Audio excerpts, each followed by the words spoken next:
আসসালামু আলাইকুম রহমতুল্লাহি বারাকাতু। আজকে মোটর সম্পর্কে কিছু ধারণা দিব। আসলে আমি যতটুকু জানি ততটুকুই শেয়ার করার চেষ্টা করি। তো ভাই মোটর নিয়ে আমি অনেক ভাই এক্সপেরিমেন্ট করেছি। অনেক মোটর এই বছর ক্রয় করেছি শুধু স্যাম্পলের জন্য। মিনিমাম ২ থেকে ২৫০ পিস খালি স্যাম্পল আকারে কিনেছি।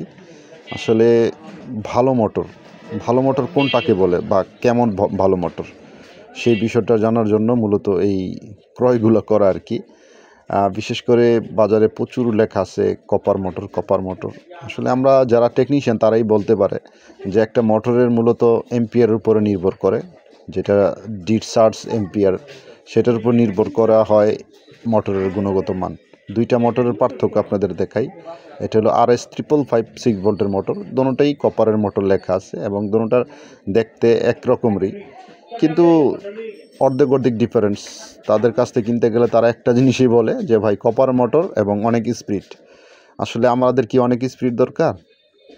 আমরা যারা চার্জার ফ্যান বানাই আমাদের দরকার হলো চার্জ যাতে একটা ব্যাকআপ ভালো পাওয়া যায়, মানে এনার্জিটা কস্ট কম হয়, ঠিক না? তো এই যে ২ টা মোটরের থেকে গুণগত মান কেমন